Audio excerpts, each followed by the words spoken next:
Bonjour. Le cheval à la robe à cajou, qui semblait bien connaître sa route, s'était arrêté à l'orée d'un grand bois. Le cœur battant, l'enfant sauta de la voiture, suivi fébrilement par la Villeneuve, une brave femme qui l'éleva et veillait sur lui avec tendresse. Et il s'avança sur le chemin ancien, pavé de dalles usées par les siècles et les pas. Ce qui le frappa le plus, c'était le silence de ces lieux. Le vent seul gémissait autour de lui, mais un vent bien différent de celui qui soufflait à Saint-Malo, où il était né, il y a 8 ans, un jour de violente tempête, en septembre 1768. C'était un vent discret, mais pénétrant, qui semblait vous murmurer aux oreilles, comme sur un ton de confidence. De grands arbres sombres, qui revêtaient des formes étranges, penchaient vers lui leurs lourdes branches et paraissaient prêts à lui conter quelque secret insondable. Soudain, il entendit le frais-clapotis d'une rivière qui courait entre les grands chênes. Il se précipita vers elle, avec toujours sur ses talons la Villeneuve qui levait les bras vers le ciel et l'appelait d'une voix désespérée. « François René! François René! Je vous en prie, attendez-moi !» Au fond de la rivière, des pierres scintillaient, toutes pailletées d'or dans l'éclat fugitif d'un rayon de soleil. Les lathrées clandestines, trompeusement fragiles, formaient un délicat tapis violet au pied des grands arbres, auxquels elles s'accrochent pourtant férocement, telles des griffes de sorcières. Nous sommes tout près de la forêt de Brocéliande, séjour légendaire de l'enchanteur Merlin et de la fée Morgane, dans une contrée autrefois habitée par les Celtes, le pays de Combourg, imprégné de mystère, entre sa langue semée de pierres druidiques et ses bois profonds. Là, celui qui veut s'éprouver est sûr de rencontrer des démons et des merveilles. Tous les animaux du monde s'y ébattent, réels ou imaginaires, et la forêt enserre de belles clairières ombragées d'aubépines où les fées aiment à se retrouver. Ah, François René est émerveillé. Dans ce pays mythique se forgea pour toujours sa sensibilité. Ce paysage, battu d'un éternel automne, reflètera et favorisera les tourments de l'adolescent. Dans cet étrange décor où il se sentira si bien, les chimères de la jeunesse peuvent se donner libre cours. C'est dans les bois de Combourg que je suis devenu ce que je suis, écrira plus tard François René de Chateaubriand, qui sera l'un des pères du romantisme français. C'est dans les bois de Combourg que j'ai commencé à sentir la première atteinte de cet ennui que j'ai traîné toute ma vie, de cette tristesse qui a fait mon tourment et ma félicité. Mais il est temps de repartir. François René et la Villeneuve remontent dans la voiture. Le cheval à cajou reprend la route. Le chemin se fait étroit, bordé de roches coupantes. Bientôt, François René voit apparaître, comme par magie, une impressionnante forteresse de pierre, sombre et massive, qui se dresse contre le ciel. C'est le sévère et énigmatique château de Combourg, que son père a acheté en 1761 et où sa famille s'installait, à savoir le père, la mère, François René et sa sœur Lucille, de 2 ans son aînée.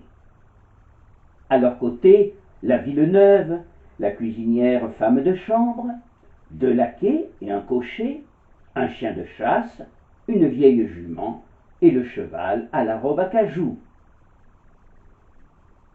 Comme l'écrira François René, Ces 12 êtres vivants disparaissaient dans un manoir où l'on aurait à peine aperçu 100 chevaliers, leurs dames, leurs écuyers, leurs valets, les destriers et la meute du roi Dagobert. À ce moment-là, Combourg, la bourgade de 4000 habitants, reliée à Dinan et Fougères par de mauvais chemins, semblait au bout du monde. Mais il n'y avait là rien qui ne puisse rebuter le jeune garçon un peu sauvage. Bien au contraire. Le charme austère du château convient bien à ses aspirations. Il s'imprégnera bientôt de la splendeur glaciale et fascinante de la troublante demeure, avec ses tours surmontées d'un toit pointu, comme un bonnet posé sur une couronne gothique, son perron, raide et droit, de 22 marches, sans rampe, sans garde-fou, ses salles immenses et sombres, ses fenêtres étroites.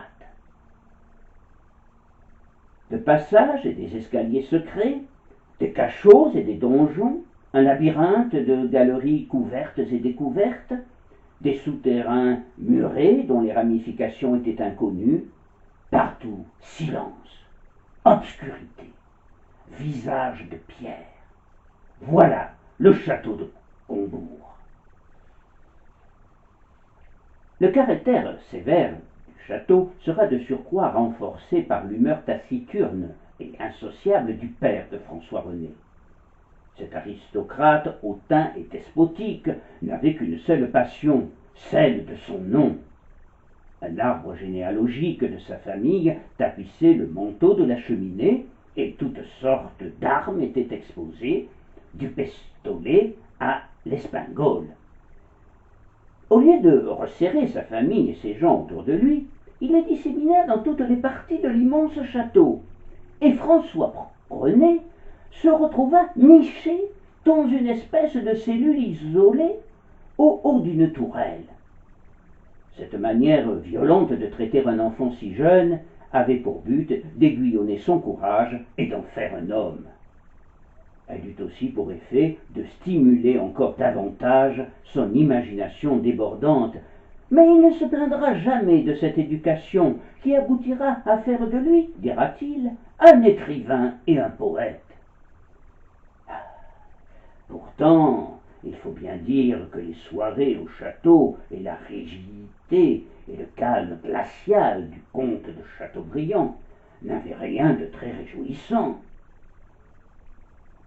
Voici ce que nous en dira François-René dans ses mémoires d'outre-tombe. Le souper fini et les 4 convives revenus de la table à la cheminée, ma mère se jetait, en soupirant, sur un vieux lit de jour de siamoise flambée. On mettait devant elle un guéridon avec une bougie. Je m'asseyais auprès du feu avec Lucile. Les domestiques enlevaient le couvert et se retiraient. Mon père commençait alors une promenade qui ne cessait qu'à l'heure de son coucher. Il était vêtu d'une robe de ratine blanche, ou plutôt d'une espèce de manteau que je n'ai vu qu'à lui. Sa tête, demi-chauve, était couverte d'un grand bonnet blanc qui se tenait tout droit. Lorsqu'en se promenant il s'éloignait du foyer, la vaste salle était si peu éclairée par une seule bougie qu'on ne le voyait plus. On l'entendait seulement encore marcher dans les ténèbres. Puis il revenait lentement vers la lumière et émergeait peu à peu de l'obscurité, comme un spectre, avec sa robe blanche, son bonnet blanc, sa figure longue et pâle. Lucile et moi, nous échangions quelques mots à voix basse, quand il était à l'autre bout de la salle. Nous nous taisions quand il se rapprochait de nous.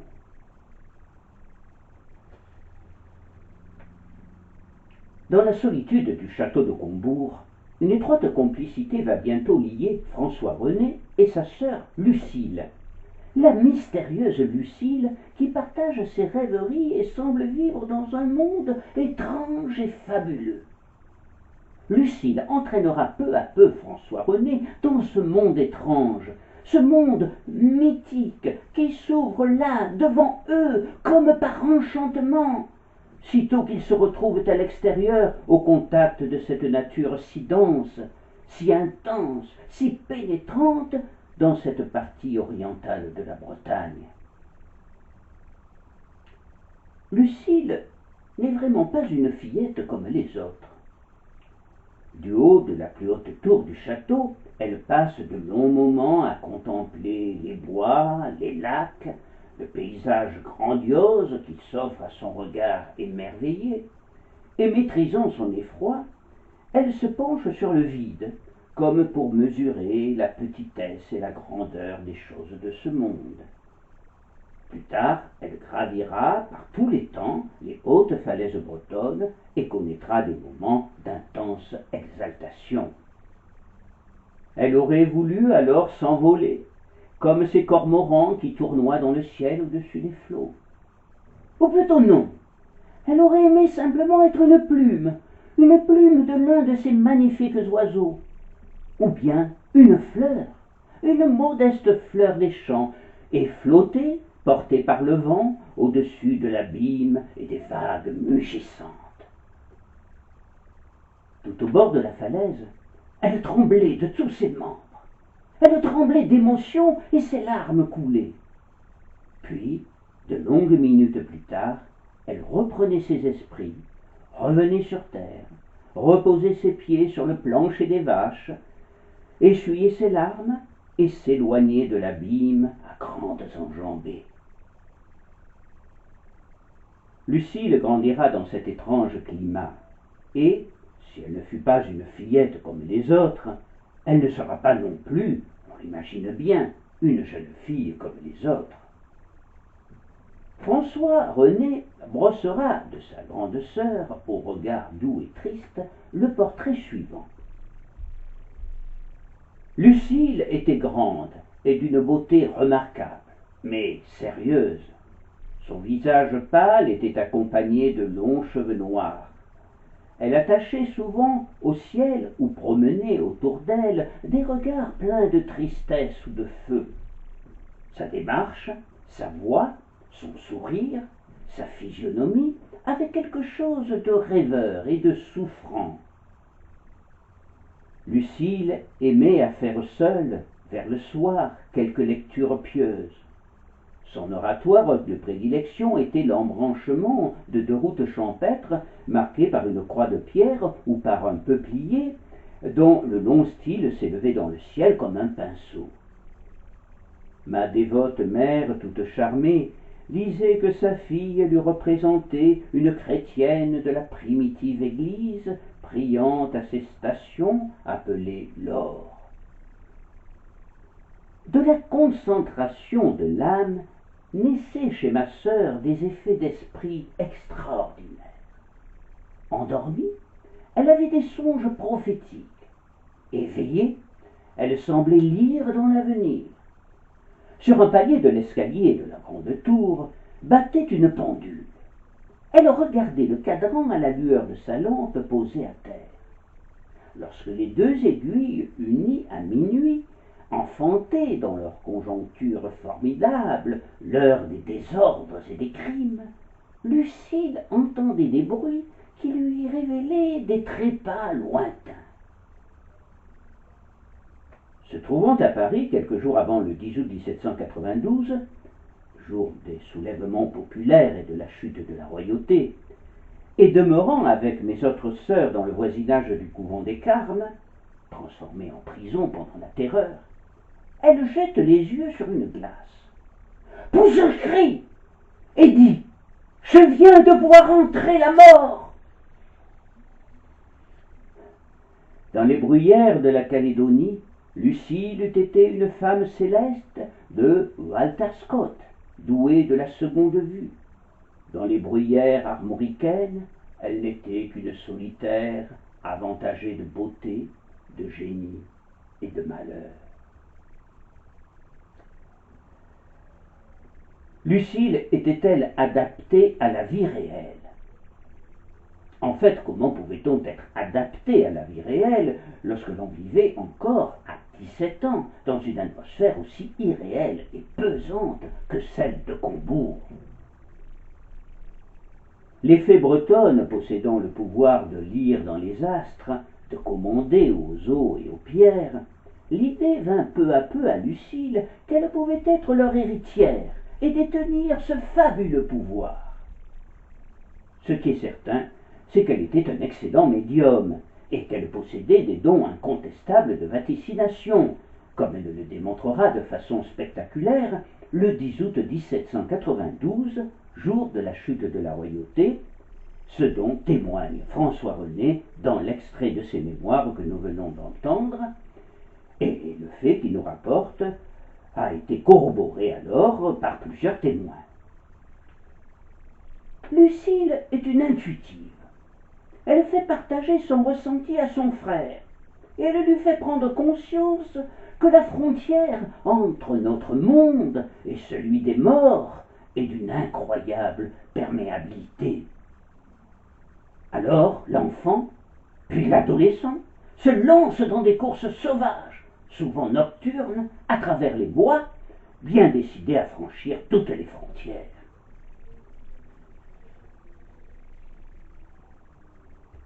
De plus en plus, Lucile exerce sur lui une influence considérable, peut-être d'abord parce qu'elle lui ressemblait de cœur, de caractère, d'imagination.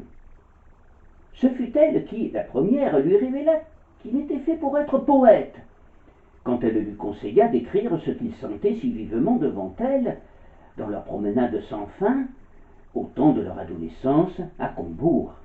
« Tu devrais peindre tout cela, lui disait-elle. Dans sa solitude, elle était son unique amie. Ils échangeaient les mêmes rêves. Une prédisposition pareille à la tristesse romantique les faisait encore mieux se comprendre. On révélera plusieurs fois, sous la plume de Chateaubriand, cette indication d'innocence et de candeur. L'image de ma mère et de ma sœur couvrait tout de sa pureté. La tendresse filiale et fraternelle me trompait sur une tendresse moins désintéressée. Bientôt, en effet, le jeune Chateaubriand allait découvrir des émois et des sentiments différents à l'occasion d'autres personnes que sa sœur, et le ton des mémoires change aussitôt qu'il commence à être question d'elle.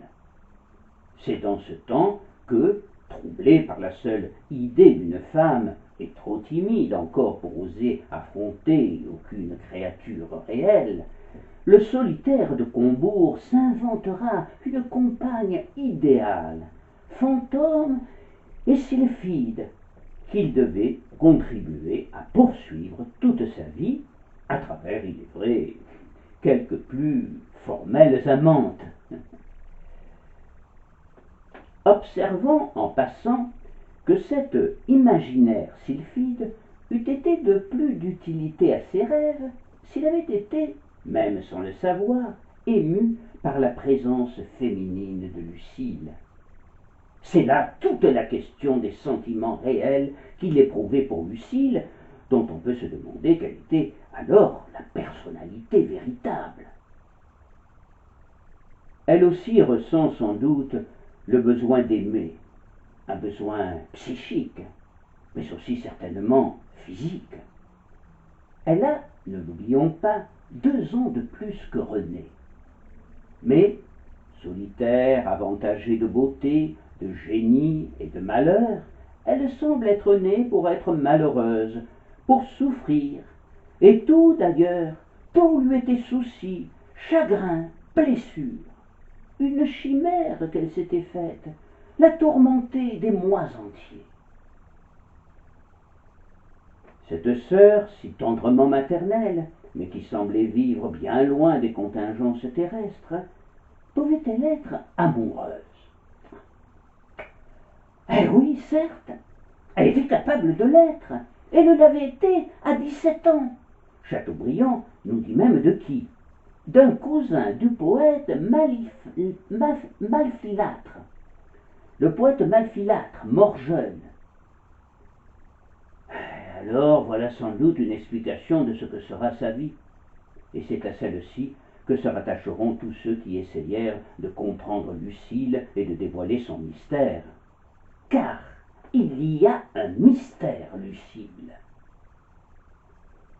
Toute la vie de Lucile, et jusqu'à sa mort, sera empreinte de mystère. Ah oui, sans doute fut-elle victime d'une passion étouffée et secrète où sa mélancolie et ses chagrins avaient sa source. Quoi qu'il en soit, dans le domaine de la souffrance, le moins que l'on puisse dire est qu'elle allait être bientôt particulièrement gâtée. En effet, la Révolution française éclate en 1789. Lucile a presque 24 ans, son frère 21. Chateaubriand s'installe à Paris avec ses sœurs Julie et Lucile.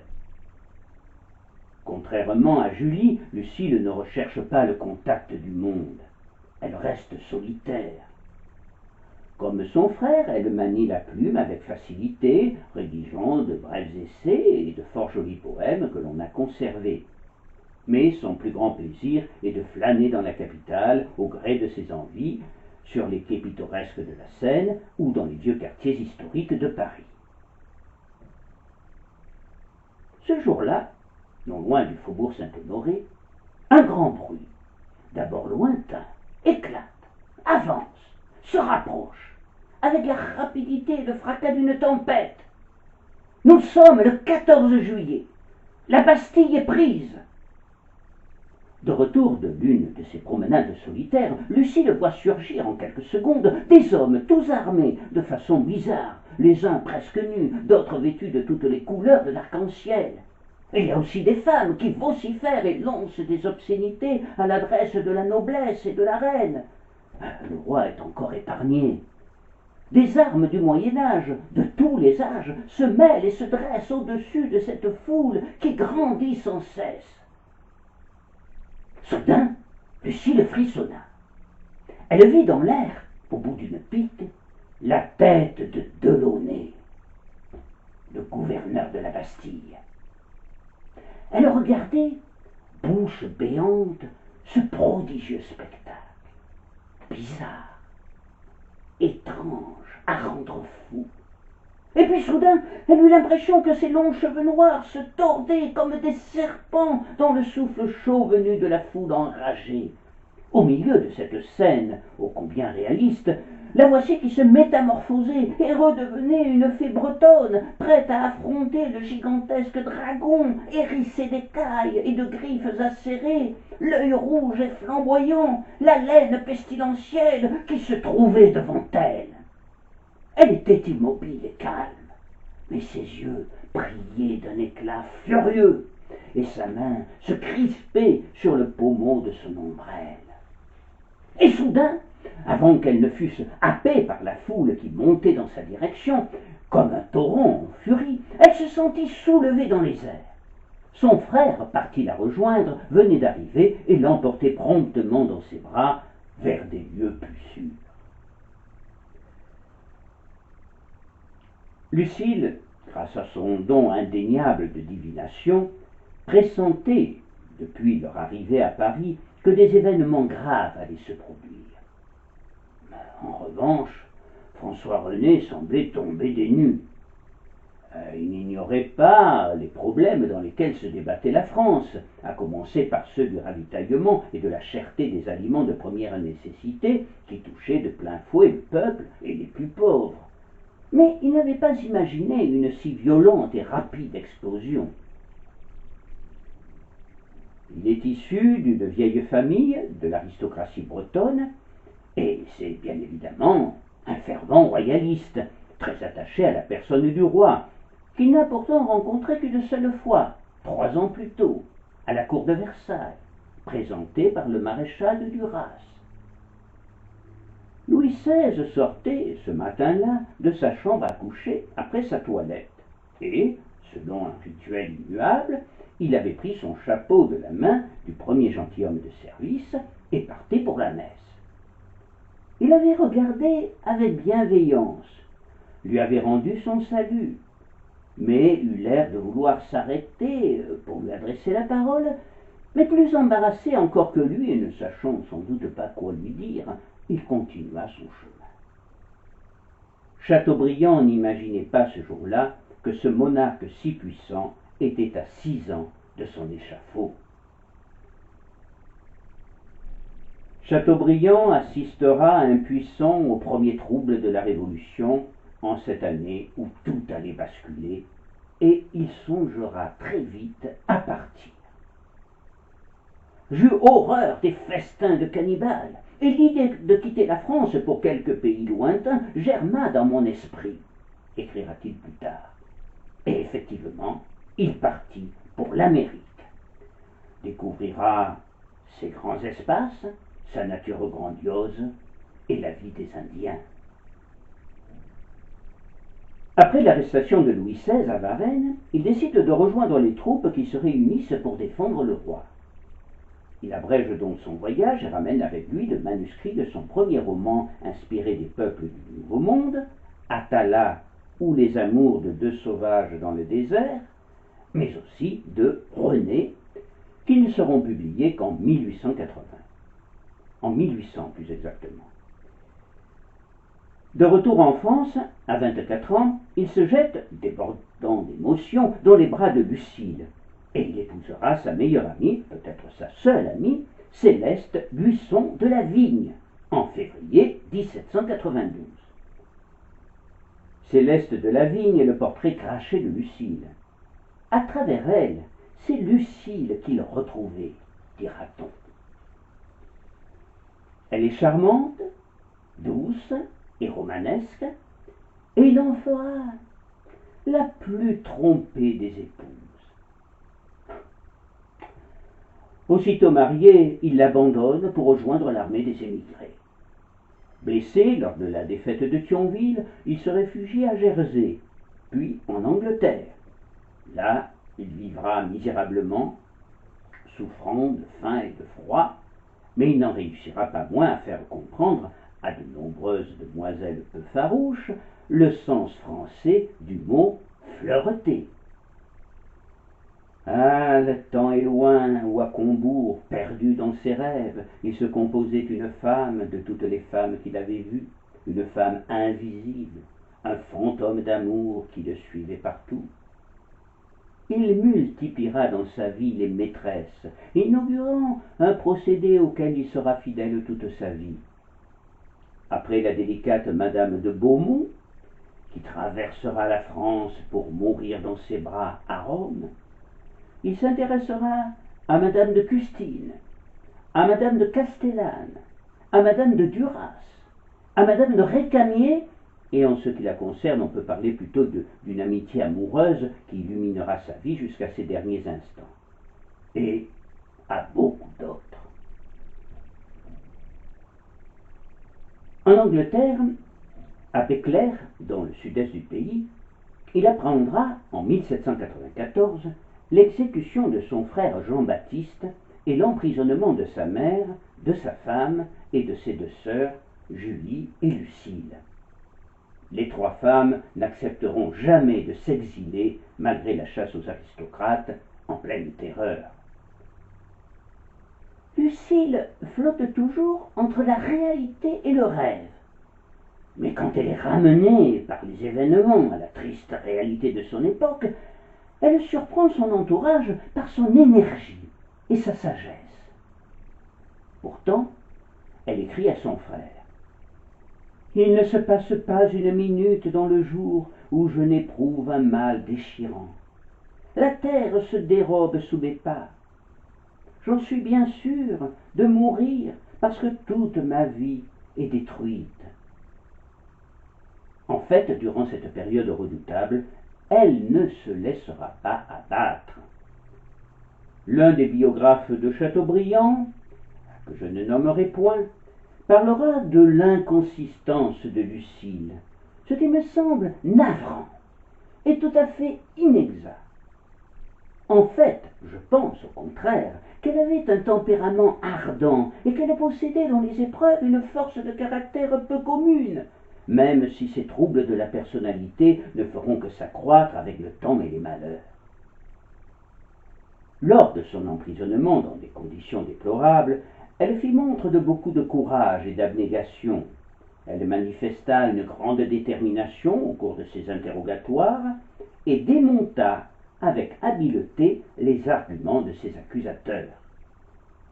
Se faisant également l'avocate de sa mère et de sa sœur, elle sut démontrer qu'en dehors du fait qu'elles étaient nobles, on ne pouvait rien leur reprocher.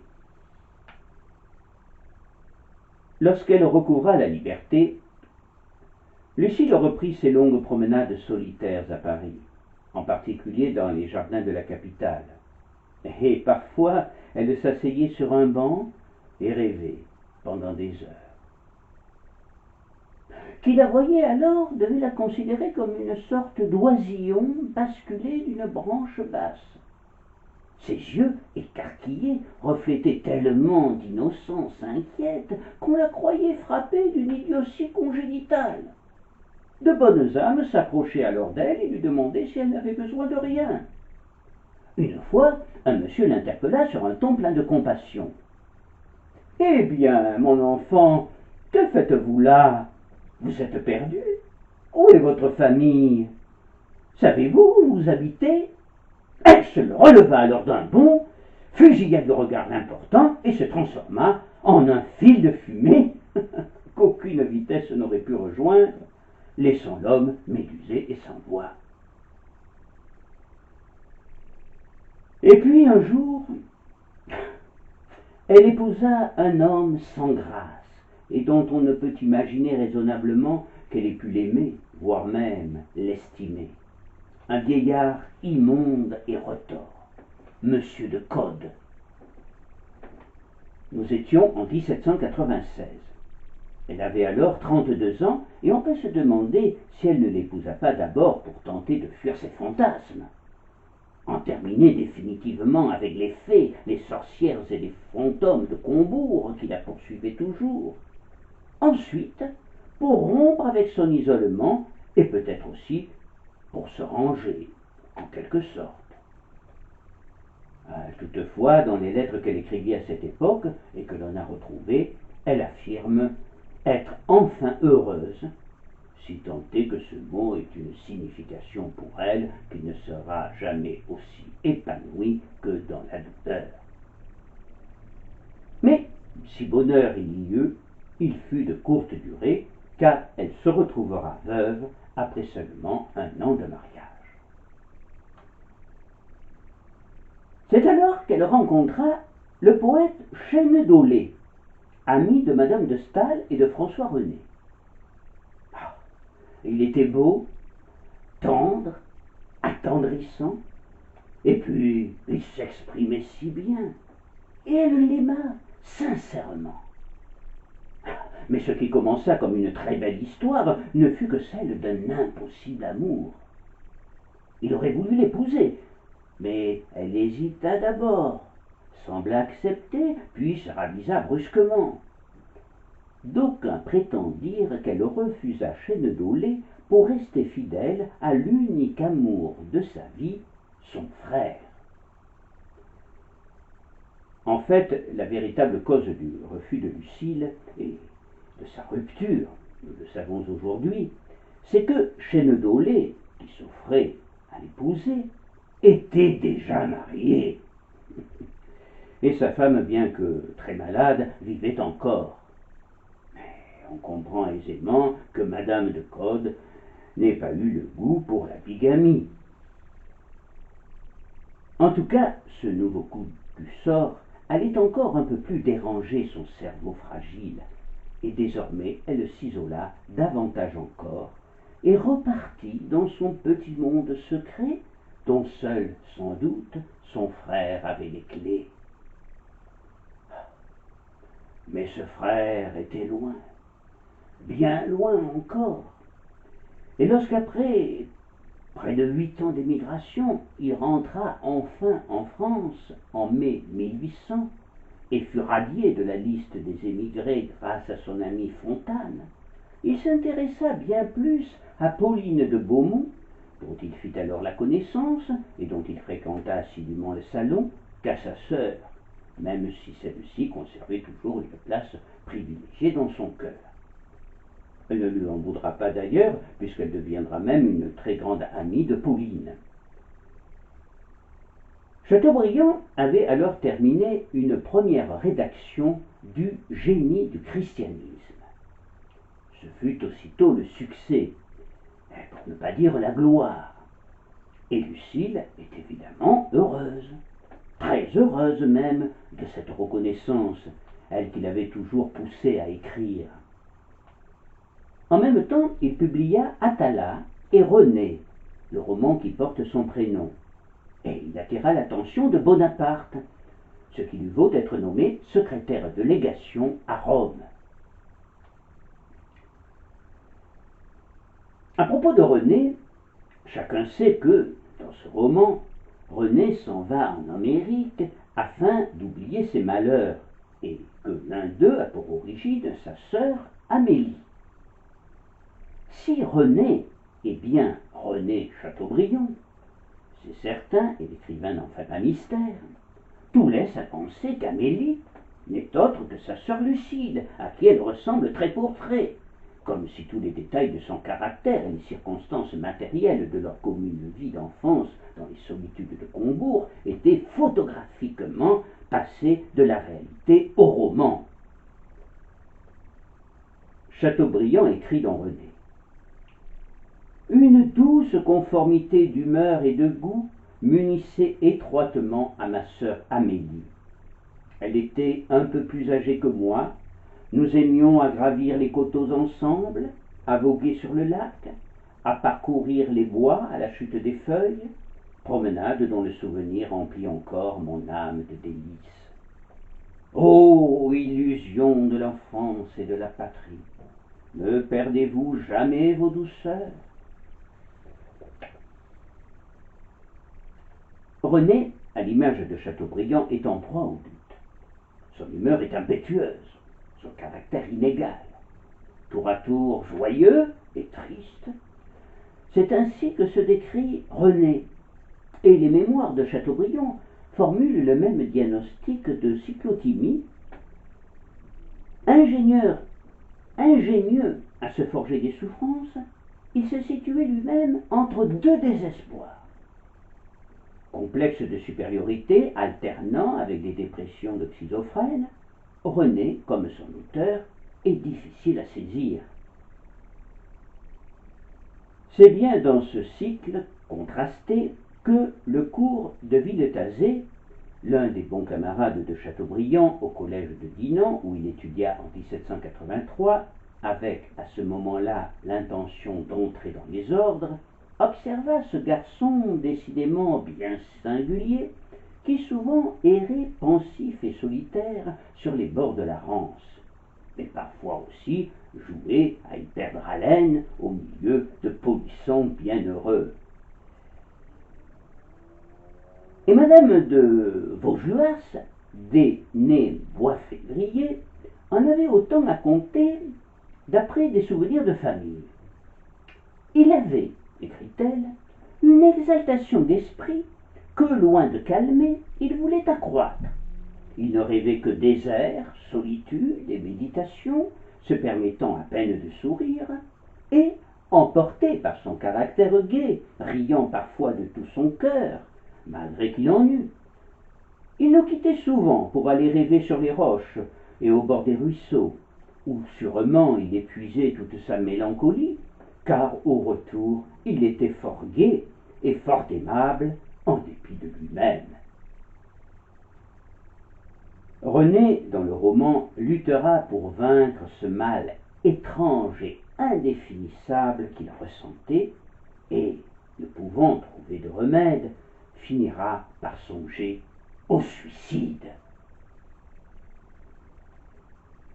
Sa sœur Amélie découvrira les desseins de son frère et aussitôt se précipita auprès de lui pour l'empêcher de commettre l'irréparable.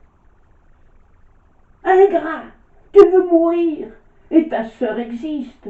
Tu soupçonnes son cœur, Ne t'explique point, ne t'excuse point, je sais tout. Est-ce moi que l'on trompe, moi qui ai vu naître tes premiers sentiments? Jure, tandis que je te presse sur mon cœur, jure que c'est la dernière fois que tu te livreras à tes folies. Fais le serment de ne jamais attenter à tes jours. Si René fut sauvé du suicide, on peut se poser la question de savoir si, dans la réalité, le jeune Chateaubriand avait songé au suicide. Incontestablement, si l'on en croit ce qu'il nous dit dans ses mémoires, on peut imaginer que, comme Amélie, Lucile aurait pu découvrir les projets de son frère, tant elle était liée avec lui, et comprenait intuitivement même ce qu'il s'efforçait de dissimuler. En ce qui la concerne, en tout cas, malgré ses troubles psychiques, ses fantasmes et ses angoisses, je crois pouvoir affirmer que jamais, tout au moins jusqu'en 1801, où tout bascula, elle ne songea vraiment au suicide. Poursuivons notre analyse du roman. Dans celui-ci, René finit par découvrir qu'il a inspiré à sa sœur une passion étrange, et que lui-même ressentait pour elle des sentiments qui dépassaient celui d'un frère pour sa sœur. Sainte-Beuve, le premier, va poser publiquement, dans Chateaubriand et son groupe littéraire, la question indiscrète, mais quoique indiscrète, parfaitement fondée. Une question qu'on voudrait repousser, écrit le critique des Lundis, se glisse malgré nous. René est bien René. Amélie est bien Lucile. Qu'est-ce donc? Et qu'y a-t-il eu de réel au fond dans tout le reste du mystère? Poète, comment donner à deviner de telles situations, si elles ont eu quelque chose à leurrer? Comment les donner à supposer, si elles sont un rêve? À l'alternative, comme on le voit, enserre étroitement le sujet, et le sujet est délicat. Situation vraie, ou simple rêve, ou fiction? Ce que la lecture de René et des Mémoires d'outre-tombe autorise à se demander, c'est ceci. Chateaubriand et sa sœur se sont-ils aimés? Ou plus exactement, se sont-ils aimés autrement que comme un frère et une sœur?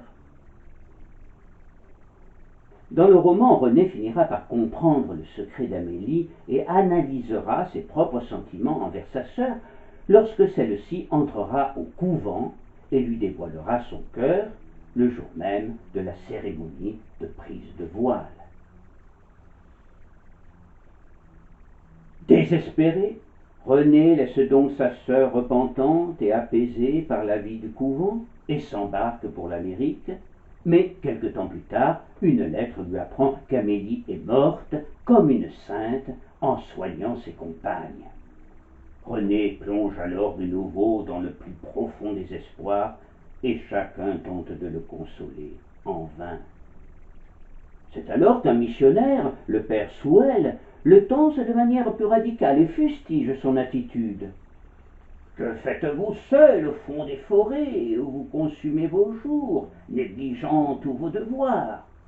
La solitude est mauvaise à celui qui n'y vit pas avec Dieu. Elle redouble les puissances de l'âme en même temps qu'elle lui ôte tout sujet pour s'exercer. Quiconque a reçu des forces pour les consacrer au service de ses semblables, s'il les laisse inutiles, tôt ou tard, le ciel lui envoie un châtiment effroyable. Le père Souel, qui intervient dans le roman, n'est pas un personnage de fiction. Ce jésuite, intrépide et sévère, né en 1695, est mort massacré par les Indiens en 1729. Comme on le voit dans René, il est très difficile de distinguer la fiction et la réalité. Pour ce qui est d'Amélie, aux psychanalystes de déterminer ce qui peut subsister de Lucile en Amélie et de son frère dans René. L'histoire des lettres se contentera d'observer que le XIXe siècle, en voulant affranchir la nature et revêtir la passion d'un caractère sacré, avait réhabilité l'inceste. L'inceste qui inspira toute une lignée d'œuvres littéraires signées par les plus belles plumes, de Ducis à Voltaire. Chateaubriand indique comme source de René une vieille ballade de pèlerin. Mais c'est le XVIIIe siècle qui a imposé son sujet à son imagination. C'est lui aussi qui a fait passer devant ses yeux des René avant René. Il se retrouve dans la nouvelle Héloïse de Rousseau et dans Werther de Goethe. On a pu entendre le jeune Dolban, le héros de Ramon, appeler avant René les orages désirés. Et l'emphatigue Sébastien Mercier, auteur de la brouette du vinaigrier, s'écriait comme lui: accourez, tempête, mugissez à travers ces arbres dépouillés. Mais c'est incontestablement de René que date le mal du siècle. Et pour un poète, inventer une nouvelle souffrance qui se répande sur tout un siècle, cela ne pouvait que s'appeler la gloire. Néanmoins, quand il évoquera René dans ses mémoires, Chateaubriand déclarera: si René n'existait pas, je ne l'écrirais plus. S'il m'était possible de le détruire, je le détruirais. Si la ressemblance entre Lucile et Amélie est évidente, il faut bien dire qu'elle cesse tout à coup sur certains faits essentiels. Comme on l'a vu, Amélie entre et meurt au cloître, alors que Lucile se marie, et par la suite répond à l'amour de Chênedollé. Donc, Amélie n'est plus Lucile. Et la meilleure preuve est que Lucile, quand elle lira René, ne sera pas choquée, car elle ne se reconnaîtra pas dans Amélie. Pourtant, avant même Sainte-Beuve, des curieux, des proches de Chateaubriand, s'étaient émus sur le cas de Lucile. Dans ses mémoires, nous avons remarqué que Chateaubriand nous dit que Lucile, à 17 ans, se voulait ensevelir dans un cloître. Jules Lemaître a cité une lettre adressée à Madame de Marigny par son neveu, Louis de Chateaubriand, qui, troublé par René et par le passage des mémoires où il était question de sa tante, ne dissimulait pas son inquiétude sur cette question. En voici un court extrait. J'étais si fortement inquiet à cet égard que je lui ai écrit, il y a quelques années, pour lui exprimer que le tableau que son imagination traçait compromettait une sœur très pure. Il m'a demandé, lorsqu'il m'a revu le lendemain, si j'étais devenu fou, m'assurant qu'il n'y avait rien dans ses écrits qui fût de nature à donner atteinte à la pureté de sa sœur et à la sienne.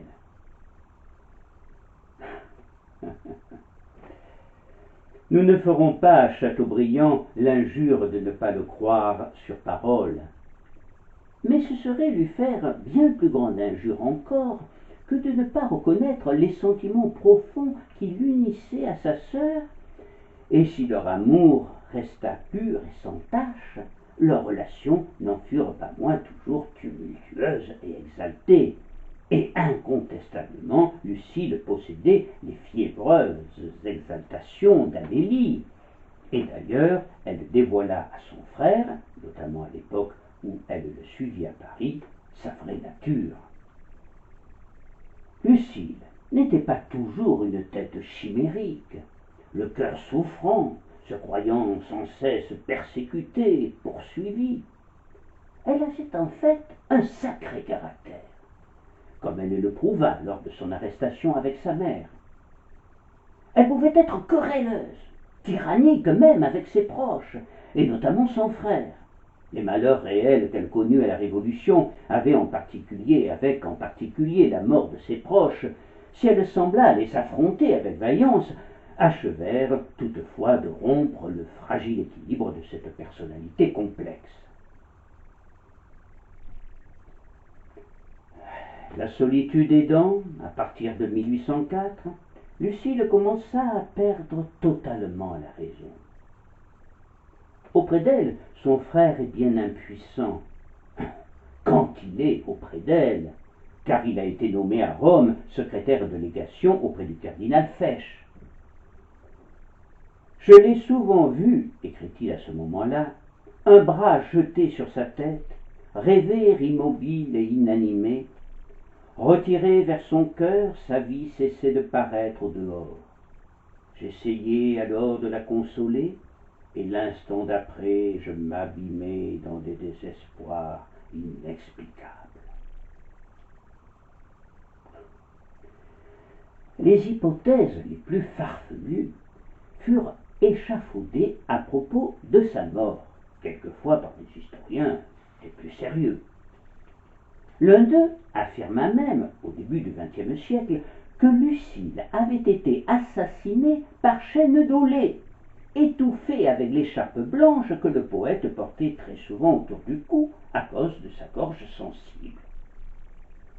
Chênedollé, voulant renouer avec Lucile et s'expliquer sur ce qu'il appelait le malentendu, aurait fini par retrouver sa trace, se serait présenté chez elle en lui disant que si il lui avait demandé de l'épouser, c'est parce qu'il pensait que sa femme, très malade, allait très bientôt quitter ce monde.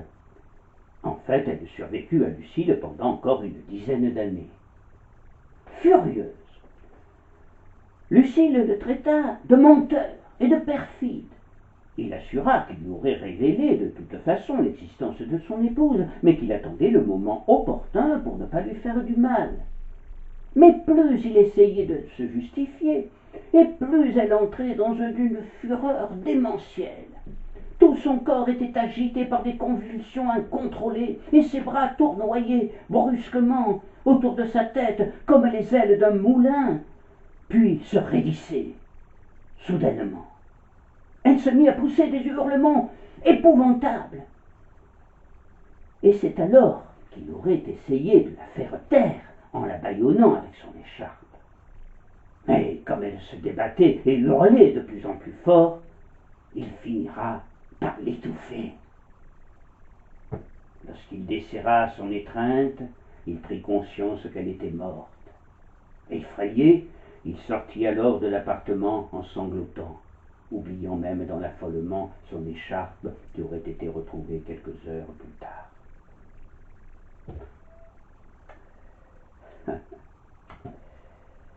Ce scénario, digne du plus épouvantable polar, ne repose en fait sur rien de concret, et il a été démontré qu'au moment des faits, Chênedollé n'était même pas à Paris. Quant à l'histoire de l'écharpe, elle relève de la pure fiction. La thèse de l'assassinat, ne s'appuyant sur aucun élément tangible, et la mort naturelle, me semblant improbable, car en dépit de ses troubles psychiques, Lucile bénéficiait d'une excellente santé, il ne reste donc, selon moi, pour expliquer cette mort mystérieuse, que l'hypothèse du suicide, qui est aujourd'hui, selon la quasi-majorité des historiens, la thèse la plus vraisemblable, suicide probablement par l'absorption de barbiturique. Mais là encore, des hypothèses des plus fantaisistes continuent à circuler. Je n'en citerai qu'une seule, qui nous fait penser à un roman d'Alexandre Dumas. Quelques jours avant la mort mystérieuse de Lucile, le 21 mars 1804, vers 3 heures du matin, Louis de Bourbon, duc d'Enghien, était fusillé dans les fossés du château de Vincennes pour complot contre la personne du premier consul Napoléon Bonaparte, en liaison avec des hommes tels que Cadoudal ou Pichegru. La mort du duc d'Enghien, qui reste pour l'histoire l'une des plus graves erreurs publiques et humaines de Bonaparte, entraîna aussitôt la démission de Chateaubriand. Désignés par Talleyrand comme le prince qu'attendaient les conspirateurs royalistes pour mener à bien leurs projets criminels, le duc d'Enghien eut beau protester de son innocence lors de son arrestation, de répéter qu'il méprisait les complots, affirmant que ces moyens ne sont pas mon genre, il fut immolé sur l'autel de la raison d'État, Napoléon assurant d'ailleurs jusqu'au bout, assumant la responsabilité de cette mort pitoyable, en déclarant « C'était un sacrifice nécessaire à ma sécurité et à ma grandeur ». Au moment où il fut arrêté, le duc d'Enghien filait le parfait amour avec une certaine Charlotte de Rohan-Rochefort, qui vivait dans le grand-duché de Bade, alors en territoire neutre. Or, cette Charlotte était une amie de Lucile, et elles se rencontraient quelquefois avant la Révolution. Après l'arrestation et l'exécution du duc d'Enghien, on procéda à des arrestations dans le milieu royaliste de Paris. Lucile, ayant redouté d'être soupçonnée de participation au pseudo-complot du duc d'Enghien et d'être arrêtée et emprisonnée, aurait préféré, dans un moment de désespoir, mettre fin à ses jours, car elle ne supportait pas l'idée de se retrouver à nouveau derrière les barreaux et de revivre les affres de la captivité. Cette théorie saugrenue est encore défendue aujourd'hui par des esprits romanesques, bien que ne reposant que sur du vent. En fait, si suicide il y a, on peut penser que Lucile a tout simplement traversé une crise de démence, plus accentuée que d'habitude, ou alors tout simplement qu'elle ait voulu en finir avec une vie qui ne lui apportait que des illusions. Elle avait seulement 40 ans, et son frère ne put recevoir le suprême adieu de la malheureuse. Quand il revint, consummatum est, tout était consommé. Et de surcroît, se préoccupant de l'emplacement de sa tombe, il apprit avec désespoir que la dépouille de Lucile avait été portée à la fosse commune. Ainsi la mort ajoutait un dernier mystère à cette mystérieuse destinée.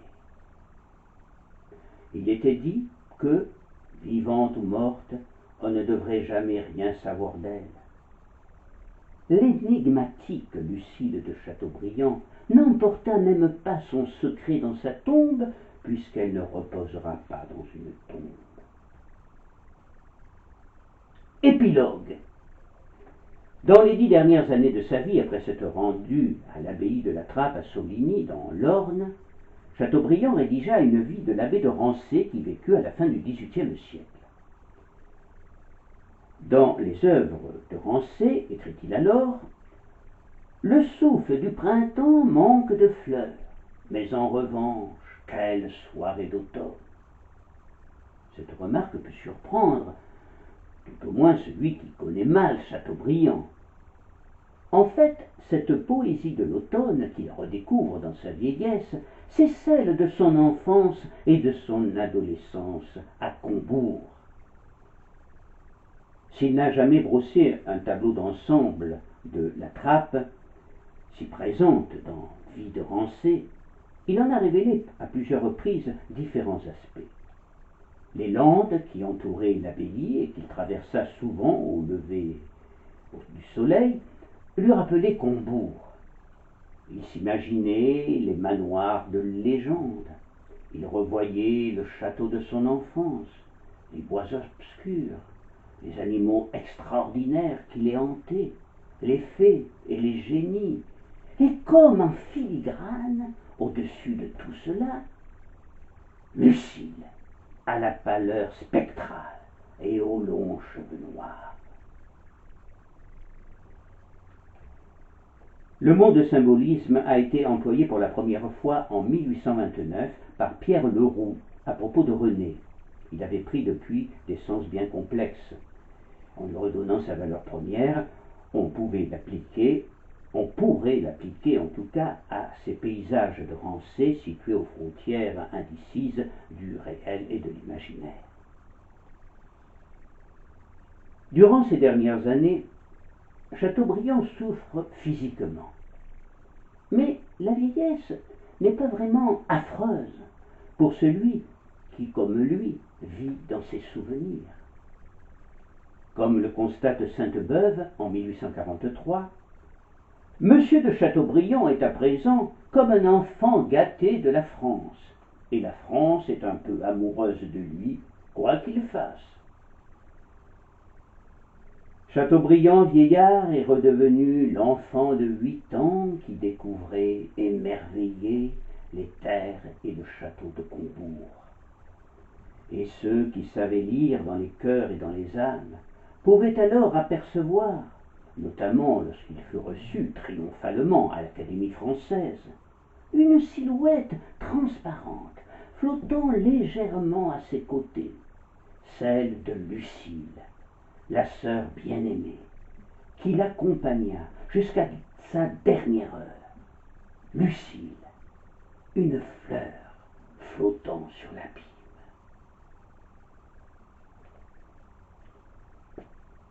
Je vous remercie.